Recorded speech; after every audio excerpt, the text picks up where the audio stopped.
knows best. My podcast. There you go. Woo! That's appropriate. You know why? Hard. Why? Because today's interview, so we just did the interview and now we're filming the intro. I think we should say that. Okay. And she was talking to you about how what you do is important, it's endearing, and she loves it, and you need to own it. And then you said I have imposter syndrome. You do. you do. I think I do. Yeah, because you always say you're like confused and all that, and it's like, no. Yeah, she pretty much addressed that. She did. Yes. She's like, you get with it, girl. Okay, so on today's podcast, we are going to have Robyn, who is AKA GirlBossTown. On TikTok. On TikTok and Instagram. And she started doing this like last October, November, December, and has just blown up and is now doing amazing things. She got not famous, but famous. She blew up because she was doing PR trends or PR. What's the word, Bella? PR what? Moves. PR moves. That's it. PR moves for people and brands, and she would pull it up behind her and then talk about it. And everything that she would say, I'd be like, oh, it's amazing what she comes up with. She's so creative. She's so creative, so spot on, just aware of everything. Bella and I were texting in the middle of the interview, and we were saying there's some people you meet in person and they're great. But then there's these people that you meet and you're like, oh my gosh. Like she's like a lemon and you just want to squeeze her for everything she's worth. You're right. Every time she talked, it's like value. Like sometimes I feel like we start taking photos and stuff while you're doing the interview, and we all just had our phones up and we were just gawking. Like we couldn't stop listening. Everything that came out of her mouth, it was like, yes. Yep. It's informational with the positive lens to it. It is, and she's very informative. She's very well spoken, and she's very down to earth. And so she's she was very easy to talk to. So she's very true. Yeah, very true to herself. Mom, you also did a really good job interviewing her. It felt natural. Thank you. Let's do Mamitas and then the boomer move. Okay. So, quick pause for a Mamitas ad, because there's nothing better than a seltzer made with real hard tequila, and that's what Mamitas is. And natural flavors. Natural flavors, 95 calories, naturally gluten-free, and less than 1 gram of sugar. And what does less than 1 gram of sugar do? It means you can go all day, all night, and you don't feel that like sugar low, like the spike and then the lull. There's nothing worse than that. No, it's less than 1.5 grams of sugar. Less than 1.5 grams of sugar. What are the flavors, Mom? They are Paloma, mango, pineapple, and lime. And tequila sunrise and spicy margarita. And you can get a variety pack. So we always link the store locator where you can get a variety pack, go to the store and try them all, which I feel like is the perfect play for football season. Go pick up a couple, put them over ice, and all your friends are going to be like, what are these? They're incredible. And take a photo, tag us on your Insta story. You can get them at Target, Walmart, Jewel Osco, Publix, GoPuff.com, and we will link the store locator. Mamitas, they're the best. They are seriously so tasty, especially over ice. I love them over ice. I was going to say, I like them over ice the most. They're good out of the can if they're really cold, but I do love them out over ice. So for your boomer move, in the interview, she said her thirst traps. And you were like, what's a thirst trap? And then Jax Coleman's face turned bright red. So I can't wait to find out. Yeah. A thirst trap is like have you heard the term like she's thirsty? Have you heard that in a saying? No. Well, I mean, like, no, not like I don't thirsty for like a good-looking guy, kind of. Yeah, kind of. Kind of, but like I'm sure you guys have another twist on it. No, I mean that's it. So it's like a thirst. So it's like if there's thirsty people out there, this is the trap. Like you're welcome. It's like a hot photo. Like it's like you're flaunting it, you're showing it. You are doing. Am I describing this? Well, like, wait, why? How is it her thirst trap? So everyone technically can have their own thirst trap. It's just like you in a very flattering, good-looking picture of yourself.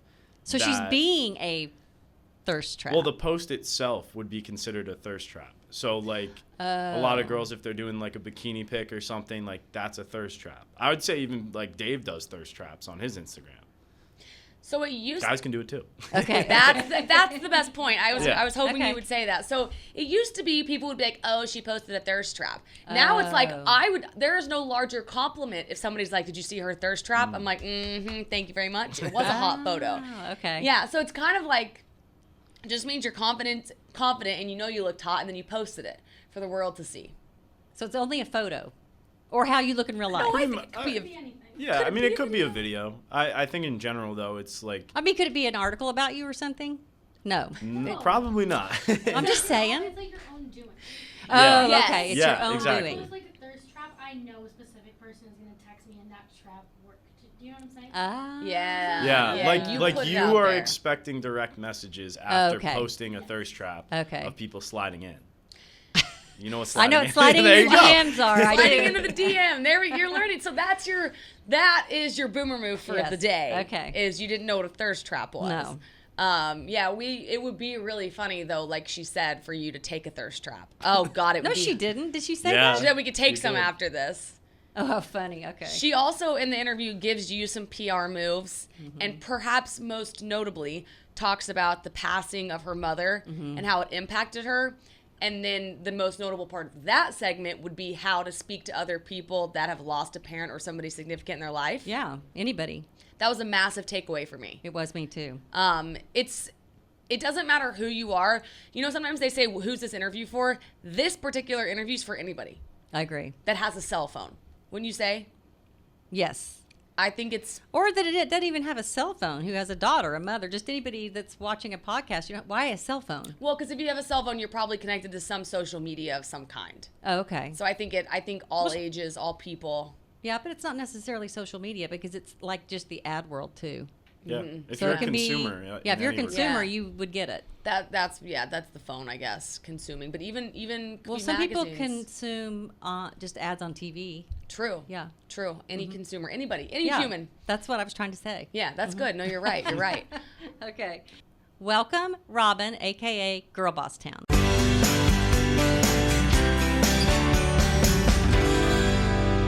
Hi, Robyn. Thank you so much for being here. Thank you so much for having me. I'm This is s- such an honor. Well, I'm so excited that you're here. This is a huge deal for me. Yeah, I honestly, we were speaking a little bit before, but you're my favorite type of content on Barstool. I love everybody at Barstool. Don't come for me, please. But I was drawn to your content because I think it's so unique, and I feel like in an industry that a lot of people say is saturated, what you're doing is so niche and stands out and is so authentic, and like you can tell and read that through the type of content you make. So it's really, really good. I love Oh my it. gosh, thank you very much. That's a huge compliment. Yes.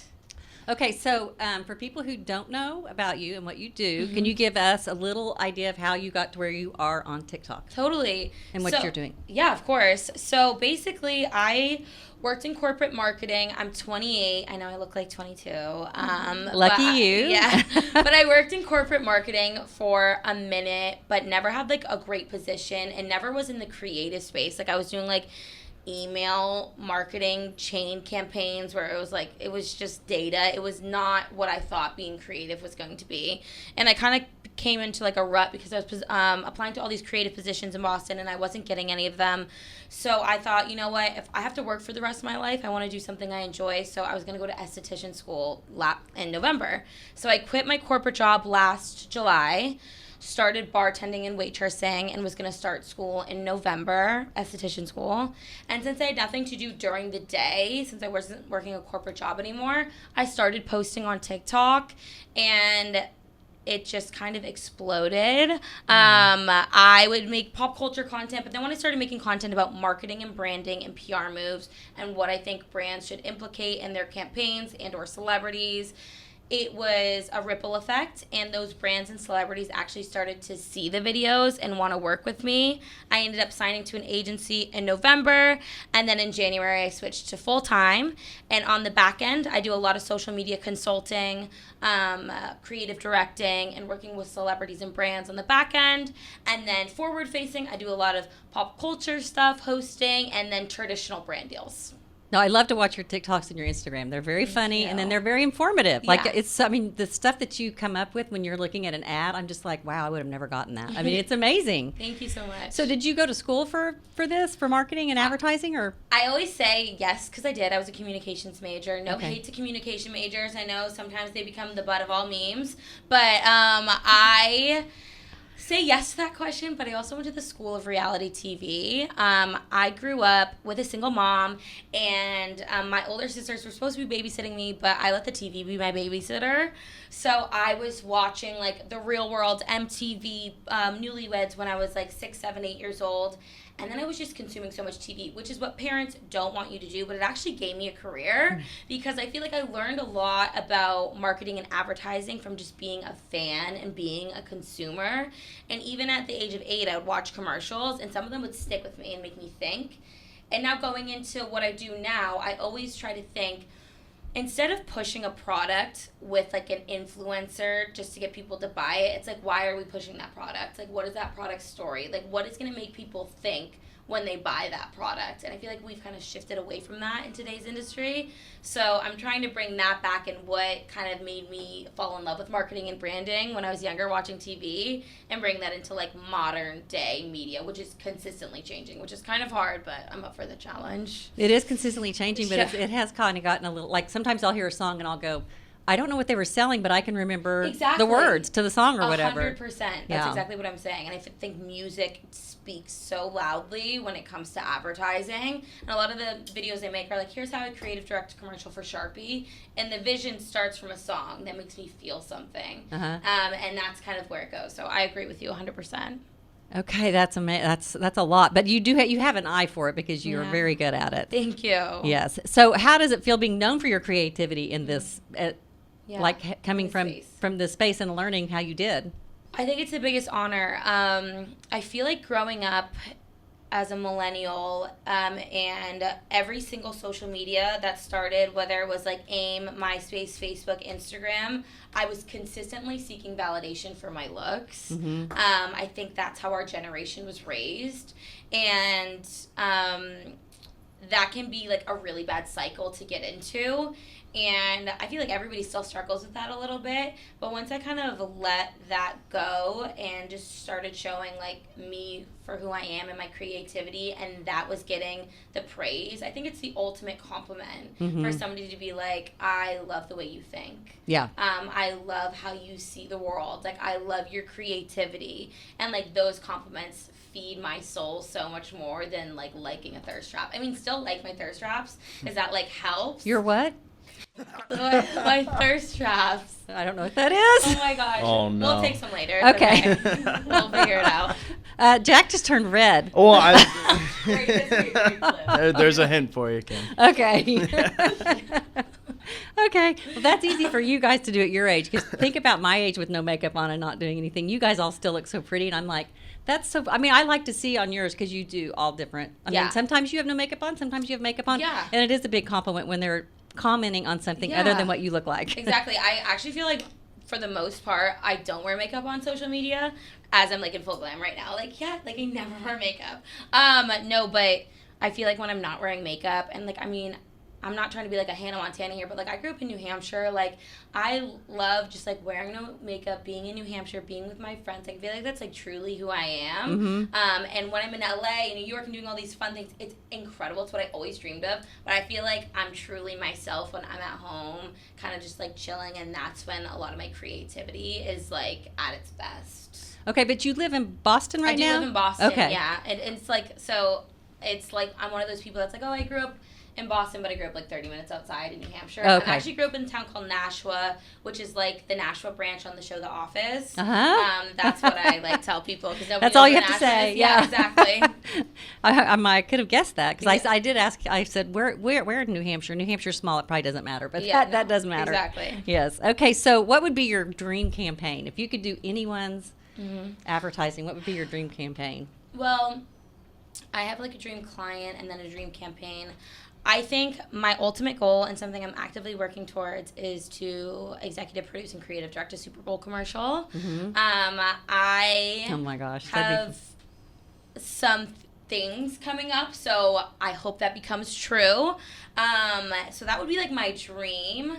And then my dream client that I would want to work on with a campaign is Drew Barrymore. She's like my ultimate idol.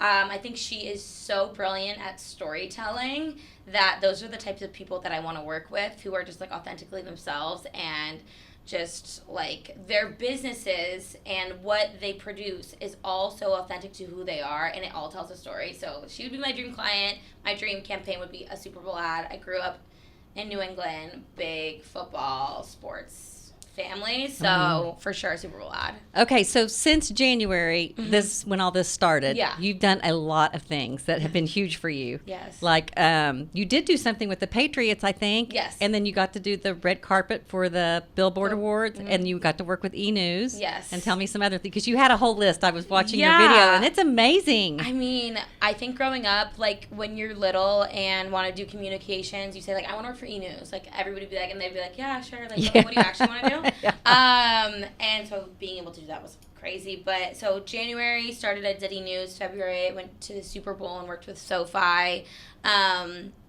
I did a couple carpets. My first one was the Billboard Music Awards, which was crazy. I ended up doing consulting in a brand deal for Dunkin', which like as in like a Boston girly, like is everything. Yeah. There's been like so like much. It's insane. But I would say my favorite probably would have to be just gaining the recognition from my peers and from people that I looked up to. And I think that my audience is amazing, but I always say it's not about how many followers you have, it's about who follows you. So I feel like a lot of these opportunities I've gotten, like being able to work, go to the Hailey Bieber Road campaign, and Hailey personally inviting me to that. It's like you never know who's watching your videos. So it's like that was like the biggest thing for me, but to get the recognition of Hailey, but also like of the CMO for her brand and her social media team, it's just been like absolutely crazy. That is crazy. Do you think that's because of what you kind of do on the back end that you get those people, or is it because of your posts alone? I think it could be like word of mouth throughout the industry, and then also my posts. But I think brands are starting to tap native creators who are on these apps every single day to be a part of their campaigns and the process in general, which I think is extremely smart. And I think CEOs are seeing that. It's like you could hire somebody off the street, but we're literally on our phones 24/7. Like we know what is hot and what's not. We have our pulse on the finger of what's relevant. And I think CEOs are seeing that that can translate into actually being a part of the business. And that's like my goal in the end, is to like show people that that can be a thing. Okay, and so you've come up with a few things too. So what's the PR? So what's your seal of approval? Stamp. Your stamp. Okay. Yes. What's your stamp? And how did you come up with that? Because it's awesome. So literally, I just did it one day, and I think people like the ASMR, the sound. Yeah. I don't know why it took off, but I started to see creative campaigns and collabs that, exactly like what I was saying before, evoked emotion in me, where I was like, whoa, like this makes me feel something. I love this. This is so innovating. This is great. So I just was like, this gets a GBT of approval. Yeah. And then now I'm in the process of trademarking it, and I want to be able to use that as almost like a brand deal in itself. So like, Yeah. that is another means of me being able to be involved with a campaign's process. And a lot of times influencers will come to me and show me their offers, and on like the offer letter for the campaign, it's like what we're looking for, and they're like looking to get the GPT stamp of approval, which is just like crazy. That on is. resumes and on LinkedIn, some of the requirements for jobs are like that you watch or follow GirlBossTown on TikTok.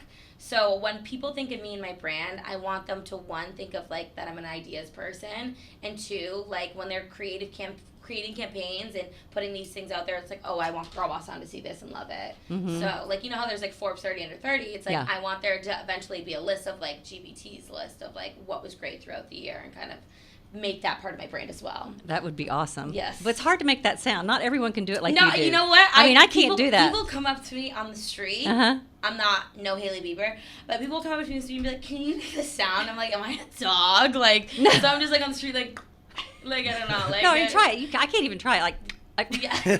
I'm gonna switch to that. I'm gonna just put that every time I do it. Yeah. No, I think that's awesome. So would you give Mother Knows Best that stamp of approval? 100%. And what gets the GPT of approval is when you go around asking the questions to the guys in the office. Oh, okay. That's my favorite thing that you do. I also have like a couple PR moves of other things you can do in the office, but that is like my absolute favorite of what you do. Definitely. Do you like it because I asked the guys, or would you still listen to it if I asked girls too? Both. Both. Okay. It's just funny. Like, I think that a lot of the times social media right now is switching to a lot of like interviews like on the street, people on TikTok doing that because they want like real time reactions rather than things that have been thought out and look calculated or like scripted, and that's what people are drawn to on social media more. So the more like real reactions and real time things you get, I think are like the best. Okay. So are you going to tell me my other ideas? Yeah, do you want me to pull them up? Yeah, or do you want to do it? let's I'd love go. to hear them. Okay. Yeah. She brought So notes. here are some PR moves for Mother Knows Best.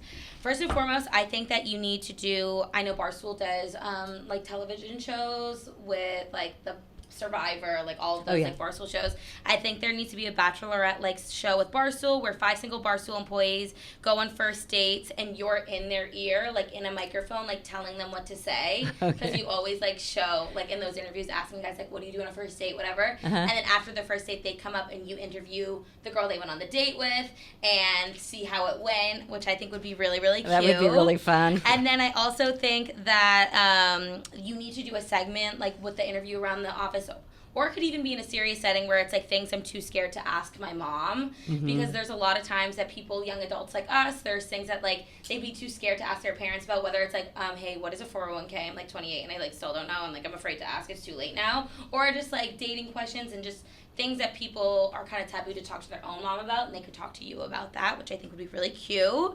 I also think you need to have a Barstool bake sale with your cookies. Okay. That's like, good. in New York, and then you can do some of the interviewing to some of the customers. And then have you interviewed Dave's mom? Not yet. Yeah, I think you need to interview Dave's mom. And then for merch, like my mom thinks I'm cool merch. Oh, that's good. Yeah, That's so good. those are just some of the those ideas are great I ideas. wrote Thank you. down for you this morning. You're so sweet. Okay. Thank you very much. And they'll get the GBT stamp of approval. Thank you. Yeah. Okay. She Okay. casually says this morning as we've been thinking of T-shirt Right. ideas. Yes, for, no, like, literally, we were coming up with T-shirt ideas. We were meeting on Monday, and we were like, okay, there we go. Yeah. Okay. Okay, so tell us about the red nail theory thing. Oh my gosh. Okay, thank you for asking. So I'm not saying I started the red nail trend, but I did. And Yes. it's actually great that you're asking this. And I have dated a lot of stupid men in the past. So cute. But one thing that they've always noticed and or complimented is when I had red nails. And I always thought red nails were like a grandma color. I was like, I'm not getting red. Like I thought that was like old school or whatever. And then I started to think about it. I was like, I wonder why guys are attracted to red nails. I'll be at the bar and a guy will be like, I like your nails. And I'm like, what? It's because growing up, men's first relationships with women, like their teachers and their moms, and just like women back like in like the 90s, all had red nails, and it was their first time being like comforted by a woman or like female figures in their lives. So I think that when they see red nails now, that they're like attracted to it in a weird way because it was their first introduction to being around women who cared and comforted them. And that's a scientific fact that like I just came up with myself.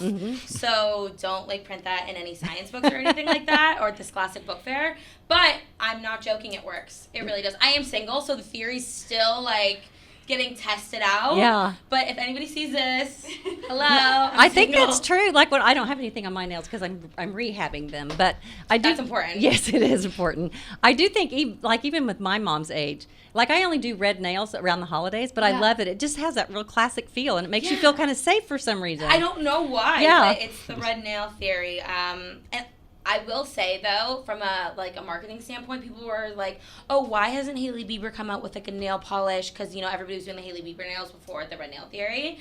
And it's like I don't think people would actively go out and buy nail polish.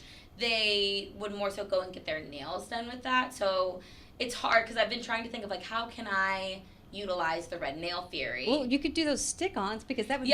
That's true. Yeah. And I actually really like those. I feel like that back in the day, like I would never use press-on nails, but now when I'm in a hurry, I do. But Well, they say they stick on really. I haven't tried them, but back in the day, they just you could peel them off really easy. Or if you well, hit when I was something. in like third grade, like I would try to like type on a computer with my fake nails, and they were like popping off. And my teacher was like, "This girl needs help." So then I switched to acrylics. But yeah, that's true. I love that theory, and I love that you do that. That's Thank great. you. Yes. Okay, so since this is a mom podcast, Yes. mom-daughter podcast, I want to talk about your mom. Yes. And how it affected when she passed in your life and how that's gone. 100%. So I lost my mom. So my mom had a brain aneurysm when I was 16. And then shortly after that, she was diagnosed with a rare form of anal cancer. And then she was in treatment for 6 months. And then they said she was fully cured and free to go. And then 6 months after that, she woke up one day. Yeah, it's the worst. Okay, can I still talk? Yeah, Okay. Yeah, you can run it back. I was like, that's my mom. It's the construction guys. Awful. So she was diagnosed with cancer and was treated for 6 months. They said everything was clear and good to go. And then 6 months after that, she woke up one day paralyzed from the neck down and ended up dying 7 days later. No. The cancer was still growing the whole time. So in a way, I feel like I grieved my mom twice. I grieved her from my normal mom to my sick mom. And then I grieved the actual loss of her and how kind of traumatic that was with how it happened. I'm able to be okay and go through life because I volunteer and work at a grief camp called Experience Camps, where it's a free 1 week camp for kids who have lost a parent or sibling, and all of the counselors, for the most part, have lost a parent or sibling as well. Wow. And it taught me so much about grief in general and how it shouldn't be taboo, and like we can talk about it in settings like this.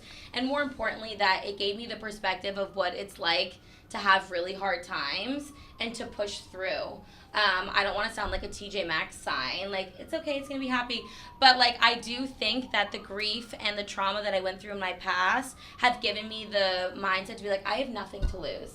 Everything could end tomorrow. Like, I'm not happy in my job. I'm going to pursue this. Like, I'm going to give it everything. And even when I'm stressed, like yesterday, like, everything went wrong. I was so stressed. But then I had to I call it gratitude moments. I take a step back and I'm like, I'm in New York right now because of, like, I have so many opportunities because of my career. Like, this is a blessing within itself. Like, I have to remember that in those types of moments. And I feel like I have that mindset because I went through such hard times. And my mom raised me as a single mom. So I also have a little bit of single mom syndrome in the sense where, like, she worked so hard for everything she had and she never complained. And she, like, was just a really good example of, like, work to get what you want, and, like, it can happen, and you don't need a man to be in your life financially or emotionally to be successful. And when they do come into your lives, they can add so much more if you have that by yourself. That's so true. So I have learned so much from it, but I also do think that, like, going through grief and losing a mom and speaking about it on social media has helped me grow closer to my audience. And actually, the camp I volunteer at, I speak about it on my TikTok, and they got like 60 new volunteers and like 40 new campers from me speaking about it, which is, like, massive. That is massive. So I always like to talk about my success, because I also feel like we grew up in a society where women weren't really told it was okay to speak about their success. So I like to talk about my success on my social media and be proud of it, but also be like, hey, like, I'm going to all these amazing things, but at the end of the day, I'm still struggling and pushing through, and it's so normal to feel alone, whether you have a parent who you lost or they're still alive and you don't have their support, or you do have a parent that supports you. Like, all these feelings are okay, and, like, we're all kind of going through it together. And if I can, you know, just, like, help at least a couple people, like, that changes it and means the world to me and gives my work so much more depth. That's amazing that you do that. Thank you. So you have 2 older sisters? I have 2 older sisters and a younger sister. Okay. And we're all on very different paths and are all over the country. But yeah, growing up in a house with 4 girls, we would, like, fist fight over the hair straightener. Yeah. It was, I could be in a Barstool fight Yeah. from it. But yeah, it's weird too, because, like, I see parts of my mom and all of us differently, especially a lot of feminine energy. And my dad is still in my life. Okay, that's what I was going to ask. Yeah, my dad is still in my life, but they got divorced when I was, like, 1. Okay. And they stayed best friends, even though they were Virgo Gemini, which is, like, crazy to me. And my dad was in my life, but he was very focused on his career and did a lot in his career. So we were at my mom's house for, like, a majority of the time. But yeah, my dad is still in my life. Okay. And so do you still, does he live near you? He lives in New Hampshire, Okay. yes. So not too far. Yeah, not too far. I see him. Yeah. But it is hard to me your mom. So mom's a mom. Yeah. Yeah. And there's not a hierarchy in grief. But, like, when you lose your mom, it's, like, it's just different, because it's like when the person who brought you into the world isn't with you to experience the world, you actually feel, like, physical pain. Like, it's very different. But I also am so excited to be a mom now because I feel so close to her. Yeah. If I ever find a man that I like. That you like. Yeah, but I am excited to be a mom. How many kids do you want to have? I want to have 2, and I would like to adopt. Okay. Yeah, I think I had like a premonition when I was younger in church that I feel like I was put on this earth to adopt, weirdly enough, kind of. Well, that's an unusual thing to have. Yeah, so that's... and I always knew I was supposed to adopt. So I would like to have 2 children and then look into adoption if I'm financially stable and everything is able to work out that way. That's really neat. Yes. And save a child and give them Yes. a great life. Yes. So do you, I think you kind of covered it, but is there any special advice you would give people who've lost their moms? I mean. Yeah, well, I have actually advice for people who haven't. Okay. And how to kind of speak about it with somebody who has. Okay. Because I feel like it's really difficult when somebody brings up the death of a family member in conversation, because then they're like, oh, like, I'm sorry. And I'm like, well, I hope you had nothing to do with it. Like, I kind of like joke around it, but it's like, you don't know what to say to somebody. You It's don't. Like, you're just like, okay. So some things that I've learned at grief camp is like, if somebody says that, be like, wow, I can't even imagine. Can you tell me something about your person? Oh, I love that. Instead of like being like, oh, I'm just so sorry, you're like, yeah, it's awkward. But if you're like, tell me about your person, I'll be like, oh, well, like, my mom was Austrian. She loved Sound of Music. So that's like why I like musicals. Be like, oh, I like musicals too. It just brings the conversation back to like normal, and also makes you feel good about speaking about your person, because nobody asks about your person anymore because they know it's an awkward subject. So to be able to speak about them feels good to me. It makes the other person feel good to hear about them, and it brings you closer, and it's like not as awkward. That's really neat, because a lot of times you just want to end the conversation. Yes, like you of don't know what to course. say. I know, because then you're like, where do we go from here? Yeah, so tell me something about your person. Okay, well, my mom grew up in Wisconsin and was very, like, traditional Wisconsin Catholic girl.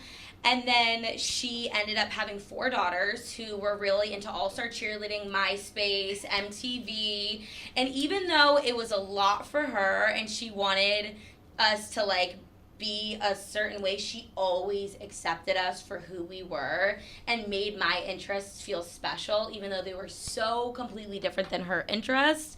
And when I would talk about I wanted to be the next Oprah, I actually met Oprah when I was 8. Oh my and gosh. I wanted to be Oprah so much, instead of being like, okay, well, that's never going to happen. Like, you're from New Hampshire. She'd be like, okay, like, who's going to be your first guest? Like, what do you want to ask them? Like, she would encourage my dreams.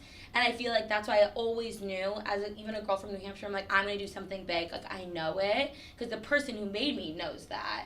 So even though she was very different than, like, me in a sense, like, she always supported me. And I think that's really special. Oh, I love her. That's Yes, awesome. yes. Yeah. That's a great example and a Yeah. story about her. Oh.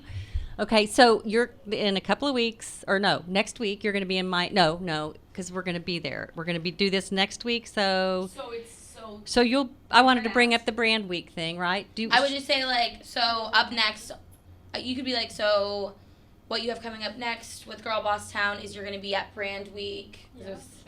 Okay. Yeah. Okay. So next week, what you have coming up with GirlBossTown is you're going to be at Brand Week in Miami. Yes. That's huge. So I'm a big fan of Ad Weekly. I always follow Ad Week on Instagram because they highlight great campaigns and collabs that are happening, kind of like what I do, but in a more technical sense. Uh-huh. And they invited me as one of the first influencers that they're working with to send to one of their brand weeks, which is such an honor. And I'm actually going to be moderating a panel, doing a couple of podcasts, and attending some master classes, which is massive for me. Like I was saying, to get the recognition from my peers in this industry is massive, and to also show people who follow me that, like, going to these types of conferences, like, that is just as exciting as, like, a Revolve Fest. You know what I mean? Like, you can gain so much knowledge, and, like, it's just, I geek out on it. So I'm really, really excited, and I want to do more panels. I want to do more public speaking. So this is kind of like my first step in that direction, and I'm really excited about it. You'll be a great public speaker. Thank you. Yes, you're very well spoken. And so people can watch that. Yes, they can. So they can go to GirlBossTown on my Instagram. and there's a link in my bio, and there's 20% off code, which Okay. is GirlBossTown. That's awesome. Thank you for plugging that. Yes. We love a savvy plug. Okay, well, thank you so much for being here. I've enjoyed talking to you. Thank you so much for having me. It's an And good honor. luck with everything. Thank you.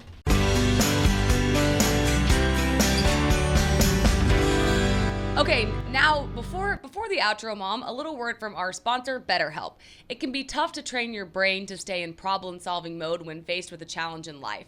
But when you learn how to find your own solution, there's no better feeling. A therapist can help you become a better problem solver, making it easier to accomplish your goals no matter how big or small. Talk about your personal experiences in therapy, please, Mom. What? Talk about your personal experiences with therapy. No. Okay, I'll do mine. I've been going twice a week lately. Yeah.